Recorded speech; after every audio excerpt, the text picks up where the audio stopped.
Hi everyone, thanks for taking the time to look at this video on drivinglessonscork.ie. My name is Cú-Chulainn White and we're going to do a little video today on the correct use of car lights. Now, correct use of car lights is very important. Now, in this part of the world currently, we're just going into winter time at the time of making this video. So one should always make sure when you're going into wintertime and the dark nights are upon us, that we have the car lights in one's car working correctly. You can just reverse up to a big plate glass window without hitting it now, folks, and just turn on all your rear lights in the car and see in your mirrors they're working in the plate glass window behind you. You can do the same with the front of the car, drive forward towards the big plate glass window and turn on all your lights and see they're reflecting in the window. Hopefully it won't bother anybody who may be inside that building. Preferably you do it at a time when there's nobody in the building. Anyway, I believe if you don't have your lights working properly, there is a €60 charge if you're caught with a light on your car not working properly. So it's in your interests to have your lights working properly on your car. Bulbs are not very expensive, folks, and they're easy enough to fit if you're even the slightest way mechanically minded. They're easy enough to fit the bulbs in the front of your car or the back of your car. You might need a screwdriver or an Allen key or something like that, but generally they're easy enough to fit if you would like to fit them yourself. And I'm sure any garageman would love to be able to fit them for you if they have the time. Now, there's a lot of information out there on the correct use of car lights, starting with the Road Safety Authority website. If one clicks on the tab here of road safety, one is brought to this page, and you go to the education section down here and click on teaching resources. It brings you to this page on teaching resources, and you click on the leaflet and poster corner. You're then brought to this page on a lot of leaflets and booklets they have in different topics concerned with road safety. Now, the topic here we're talking about this evening is covered as well. Here we are, correct use of lights. So if you click on this heading, you're now brought to this page on the correct use of lights in a car. So, a well-lit vehicle, it says, will be clearly visible to other road users when you're using the correct lights. Remember, your lights, reflectors, number plate lighting and indicators will be effective only if you keep them clean and in good working order. Incorrectly adjusted and damaged lights are dangerous. They will limit the range of vision of your vehicle from your vehicle, even when dipped, and they may dazzle oncoming lights as well.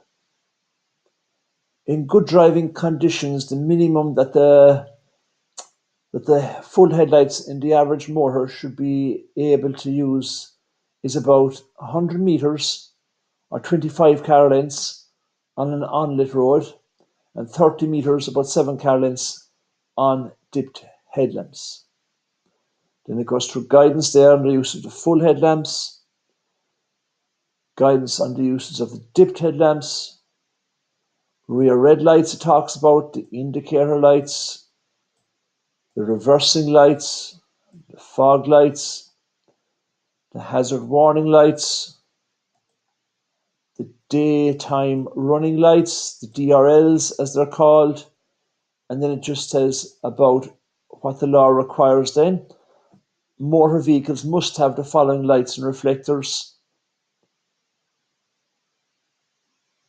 You must have 2 headlamps at the front, white or yellow, 2 white side lights, and direction indicator lights, amber only. At the back, you have to have two red lights, known as taillights, two red brake lights, two red reflectors, number plate lighting again, directional indicators, lights which must be amber only. Folks, when you're doing your driving test, indicator lights must be amber. You must have one or two reversing lights, depending on the model of your car, of course. Some cars have one reversing light, others have two. Two would be better. They help you to see out the back when you're reversing. There are white lights that come on at the back of the car. And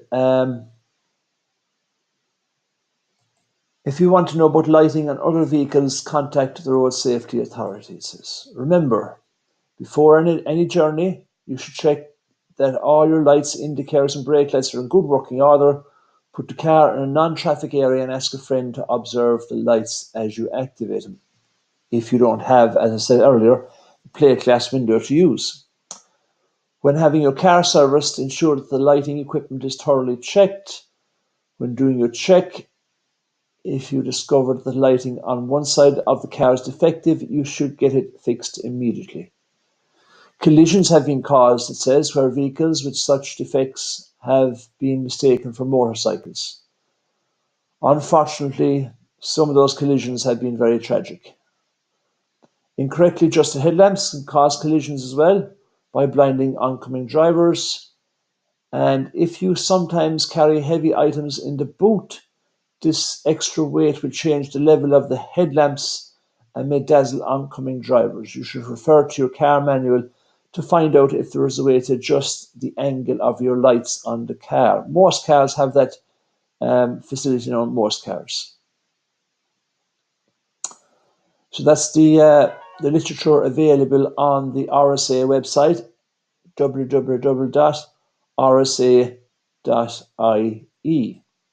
on the correct use of car headlamps.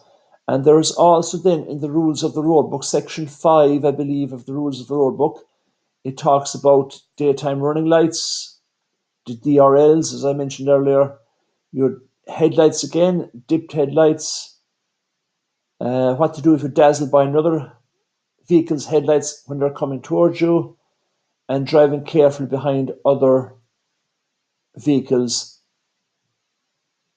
as well with regard to lights.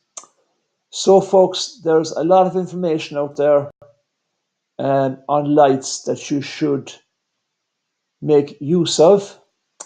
And, you know, as I said, it's in your own interest from a financial viewpoint because you don't want to get fined. But of course, the main consideration that you'd want to consider, of course, is road safety. Really, there's no excuse for driving around with poor lights on one's car in the darkness of night. It is very dangerous. So I would have to advise that you should always have the correct lights working on your car in good order.